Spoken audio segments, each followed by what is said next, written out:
Well, let's see here. Misguided pitches, illiterate emails, begging for little chats. It's all good stuff, right? Yeah, I got a lot of stuff I've been saving in my duffel bag of dreck here. So it's time to do one of those, what do you call it? Whole videos. Hi, everyone. I'm Ed Garsten, and welcome to episode 127 of Tales from the Beat, where we look at news and PR from both sides of the scrimmage line. Now, it's been a while since I had a chance to chat with you all, just, kind of one-on-one, thanks to some great guests. So I'm really looking forward to sharing some of my dandy detritus that's been piling up in that backpack. Like many reporters, even semi-retired, part-time freelance ones like me, I end up with media lists. Somehow I end up on them that have about as much in common with me and my beat as, well, Trump does with the truth. I received some fun ones over the past few days, actually. Let me tell you about them. Well, just today, I received from a really nice PR person. I could tell through the email. I never met this person, but she sent me a pitch for a Detroit area company called Mosaic Cakes. It's a real place. Now, according to the pitch, it's a family-owned business that uses a European recipe to, as Pedro from Napoleon Dynamite would say, build me a cake. That looks like, well, a mosaic, right? Well, they kind of do, don't they? See the picture? Now, in a well-worded email, the PR person provided 3 possible angles. All right, holiday season's approaching. Cakes are fun for fall gatherings. And, hey, how about the crafting angle for creating these little triangles of purported deliciousness? I really did. I love the pitch. It was great. It's well written. It was concise. Seemed like a fun story. And it would be if my beat wasn't strictly autos and mobility. I really hated to turn it down, so I got thinking, with hands-free driving tech, could you barrel down the freeway while enjoying a slice of mosaic cake?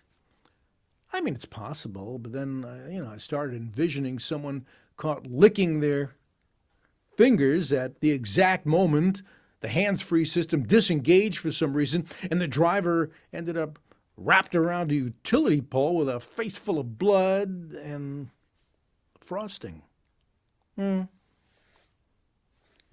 Might be too much of a reach, right? Okay, well, I had to pass on that one. It's a pity, though. Now, earlier this week, I received a pitch with the subject line, Media Trip Opportunity. Well, that was it. No clue as to the actual subject or destination, but what the hell? I opened the thing, right? Let's see what it was. I was curious. It didn't look like spam or anything. Well, this is good. The so-called opportunity was from the Vanuatu Tourism Office. Well, the pitch wasn't exactly offering the opportunity to tour Vanuatu, but rather to apply for one of 4 slots to tour the islands that are off the northeast coast of Australia.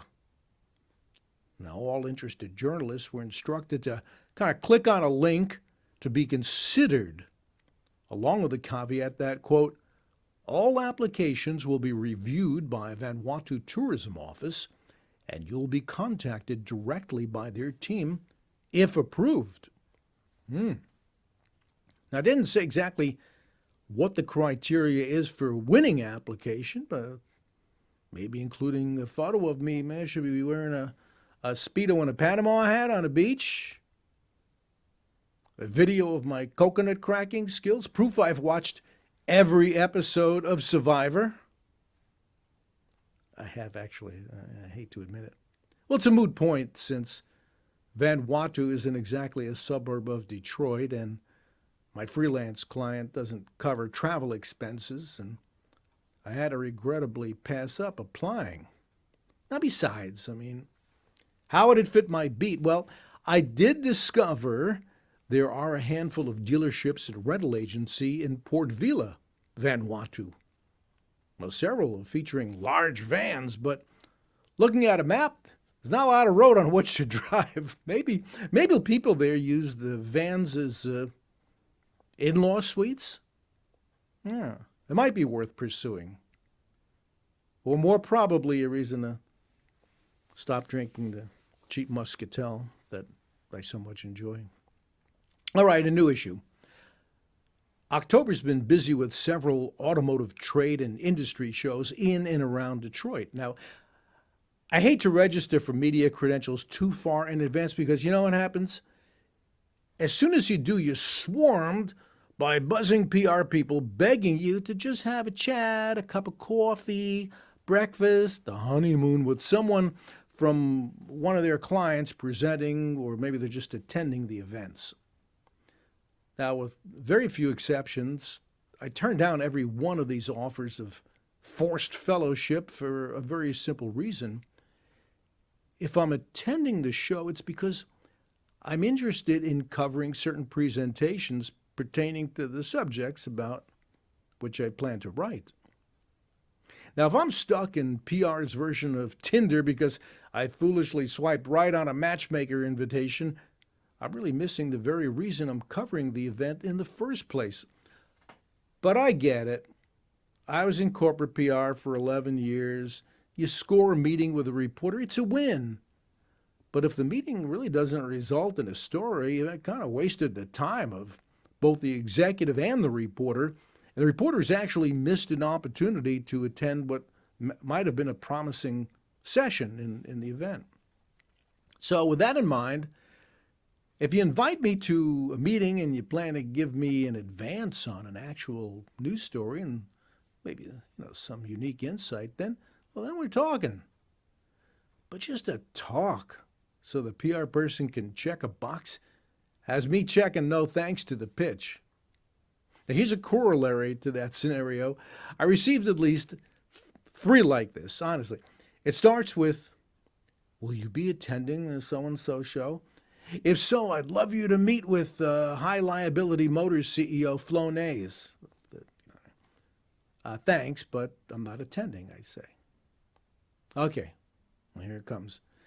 How about a virtual meeting after the show? Still, no thanks. Now you can see the kind of shit forming in their minds as they try one more desperate plea.